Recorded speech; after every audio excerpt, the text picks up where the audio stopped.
So basically this schematic part which we will be design is distributed in three sections as a power circuit. Second one is microcontroller and third one is for programming, that is for USB section. I will start from the power circuit.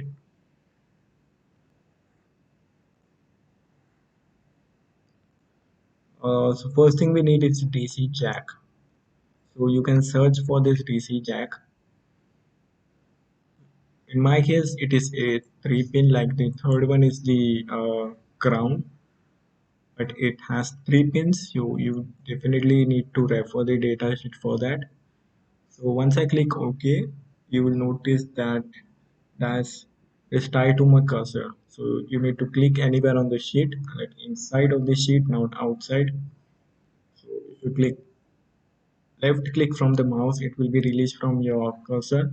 But if you notice that is it highlighted, so just click escape and you are done with that first component. Second is what I need is the diode 1N4007. So if you notice that some of the symbols has like a footprint, so you can change this footprint later on.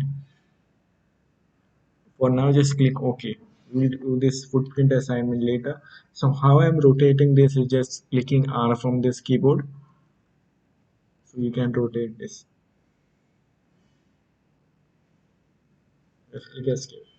So I place this at this one, pin number one in front of this pin number one, and this two will be ground.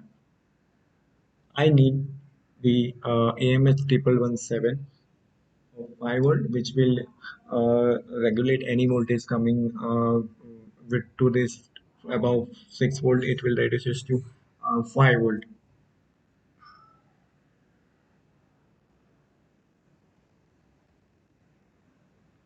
So AMH 1117, if you search, and there are different options like 1.5 volt. So this is the output voltage 1.5 volt, 1.8 volt, 2.5 volt, 2.8, 3.35. So you need 5 volt. And if you notice the package SOT223.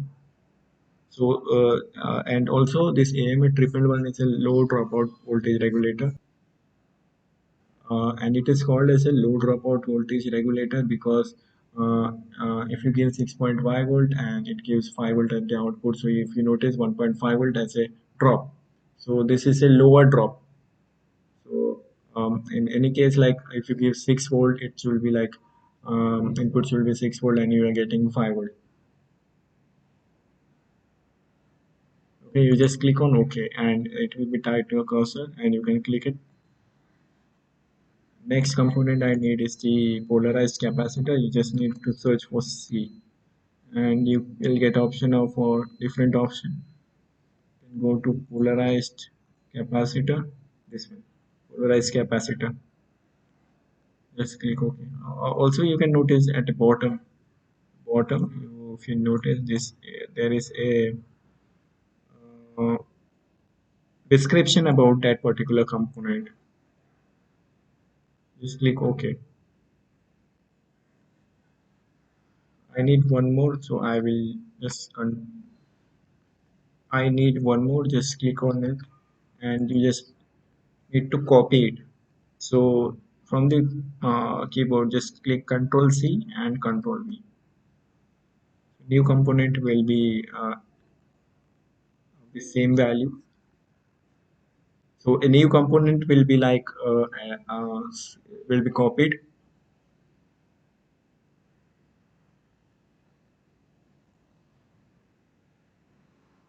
Now I need some capacitor.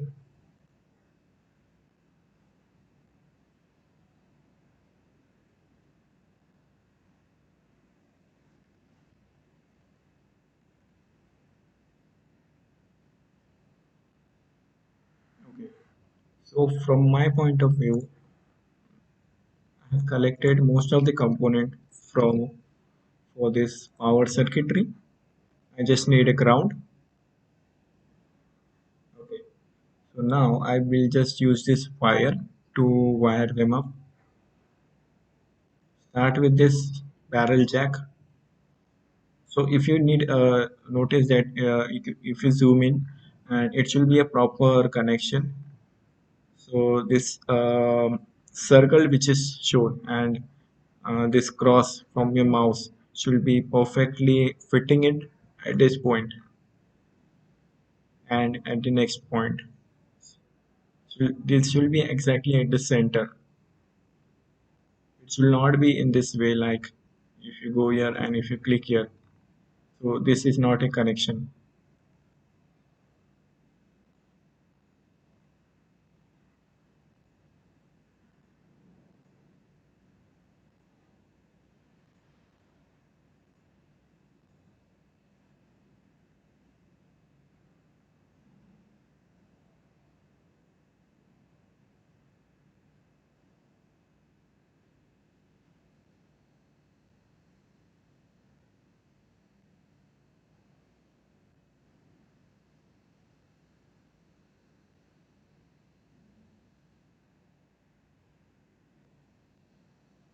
So we are done with the connection, but now you just click escape and if you noticed this diode we need is has a value of 1 and 4007. This capacitor does not have a value. It is written as C polarized. Just go on that component and just double click. And in you will see this symbol properties option as a dialog box where you have different options like reference, value, footprint, and datasheet. So in value, you need to change it to 47 microfarad. Okay. Just click OK. So if you notice, this component has a value with 47 microfarad. This particular IC AMS 1117 has 5 volt. So this is a correct one. Now this capacitor you need to change the value. This capacitor is a like to reduce the high frequency and the low frequency component we use this capacitor or we can say zero point 0.1 microfarad.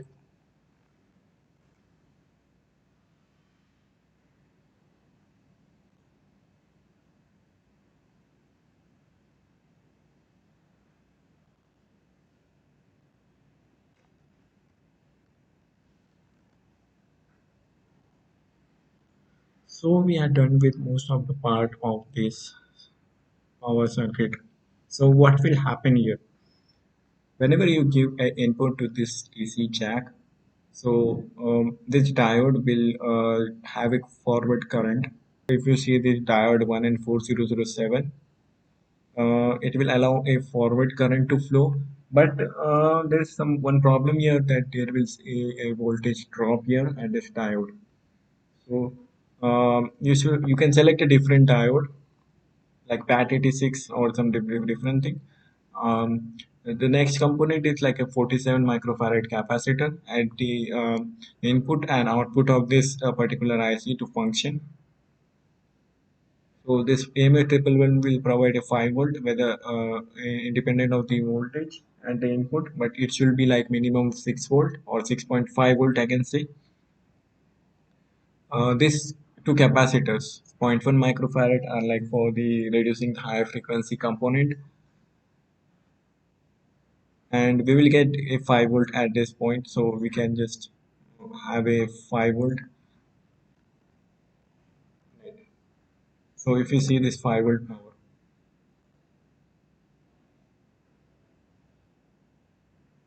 so I can like just place it here.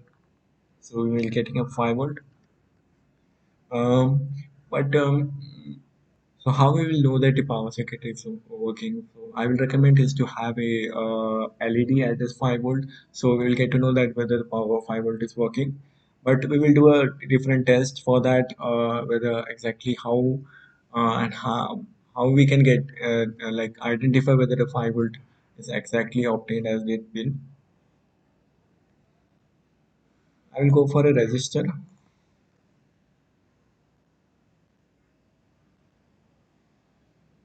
I will place it in this way and I need an LED.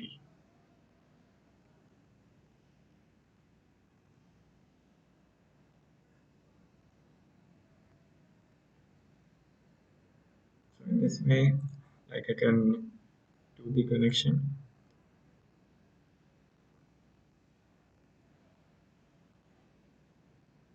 Okay.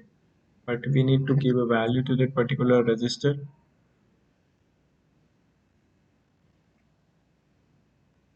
So we are almost done with the schematic of the power circuitry. So if you go at this right bottom, add connected graphic lines, just click on it, and if you can draw a rectangle like at the borders of this covering the circuit, and at this point where it has started and you need to end it, just need to go at that point and just double click at this point. Okay, so this is the power circuitry. Now we know that it is a power circuitry, and it will be better like if you add a name to that thing, like a power circuit, or like you can add a name to it, power circuit. Just click OK, and you can place it somewhere here. Okay. Now it's looked neat and tidy. At one side, you have this power circuitry where you can easily identify all of the component in this schematic. The next part we will be moving is the microcontroller section.